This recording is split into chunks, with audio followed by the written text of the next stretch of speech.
think it's really coming up with our questions based on facts. And that's the zooming out part, and that's, I think, by far the most important part of this learning process, because that's where you actually start validating your learnings, validating the associations you make with the analogies and the real thing, and then using the premise-based questions to actually validate those. Hello YouTube, how are you doing? Today, one topic that I want to talk about is learning how to learn. Because if you haven't watched my previous videos, I'm learning how to code. It's been already 6 solid months that I've been really studying and trying to learn how to code in Ruby on Rails. ChatGPT has been awesome for me to get there. It's just amazing how technology today just enables us to do pretty much anything we want, really. I would say like more than ever before, we can do whatever we want. But what I want to talk about today is mostly like a framework that I come up with when I was learning how to code. And I've noticed that that could be applied to anything that we want to learn, actually. So today I want to go through the step by steps that each one of you can take to learn anything you want. So first, I think I would say the first step is understanding the fundamentals, right? And so you want to have a big picture understanding of how something works. In my case, it's Ruby on Rails, the programming language. So I needed to understand, like, on a higher level, how each pieces fit together. And the best way that I could do that is actually going to ChatGPT and just learning by analogies, right? So I was asking first, what is Ruby on Rails and how it works? And then once ChatGPT just gave me like the first general answers, I would start making some analogies. So just asking, so, oh, okay, so the model is actually the ingredients in a restaurant, and then the controller is the chef, and the view are the dishes, for example, stuff like that. So using these analogies has been really helpful for me to get going, to start, you know. And this, I would say, is the first step. Like many of the people you ask, especially about programming, but about any other thing, and I actually agree with that, is that you really learn by doing, not really by studying a theory, and I agree with that.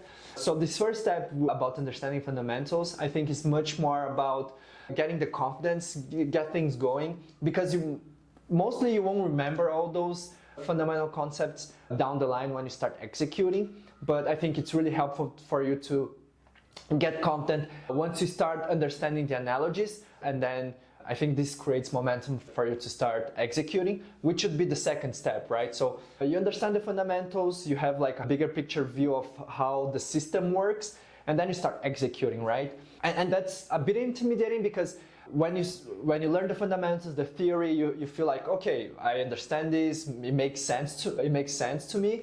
But then when you sit down to execute, you just really don't know what to do at first, right? So it's a bit intimidating, and sometimes even a bit demotivating, because you say, oh, I studied all this theory, I understand the analogies, but when I sit down to actually execute, I don't know what to do. So it can be a bit intimidating and demotivating, but just keep going. And the way that I did that is just asking ChatGPT, like, oh, I want to do X or Y, just give me the code to do that. And at first it gave me the code, and I would just copy and paste it, and I would see it working.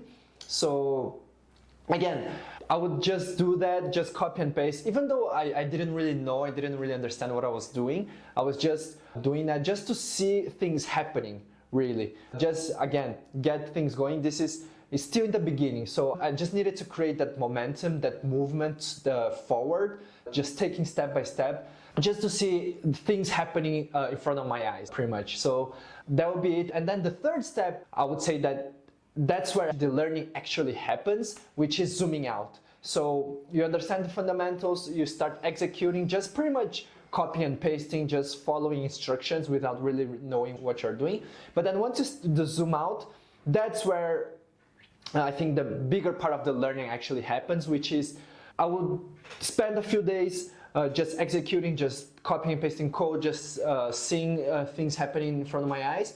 And then I would take a couple of days maybe just to not do anything, but just actually study the code that I had written, or basically copy and paste, right? So, and then I'll just look line by line and start asking questions, ChatGPT, like, oh, what does this line mean? Why are you doing this instead of that? And that's when actually I think analogies that I had built in the past. Remember the first step, like the building the fundamentals? That's where I think the analogies started to make a bit more sense. I started to associate the analogies with the real thing.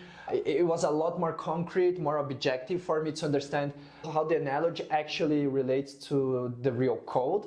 And once I started to understand the analogies, I think the next step was also super important, which is making premise-based questions. And I know that's kind of a fancy word, but that's basically is just asking better questions, because once you start understanding a little bit more, you start asking questions in a more directed way, in a more contextual way. And basically premise-based questions, I came up with the term, but for sure that exists. But what that means is like, once you start understanding, you ask ChatGPT, oh, why are you doing this? Why are you writing code in this way instead of that way? Why are you doing this here instead of there? You start asking those questions, and then when you start to understand, you really start asking questions based on the premises. So for example, you say, oh, if you said that this is going to work like that, why is this not working like this? You know, so it's really, I would say, it's really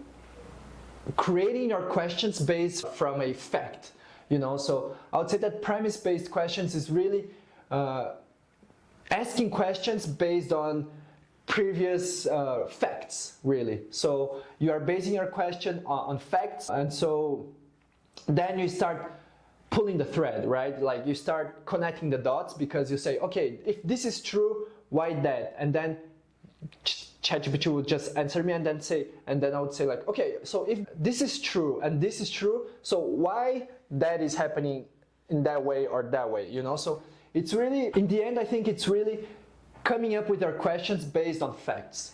And that's the zooming out part, and that's, I think, by far the most important part of this learning process, because that's where you actually start validating your learnings, validating the associations you make with the analogies and the real thing, and then using the premise-based questions to actually validate those.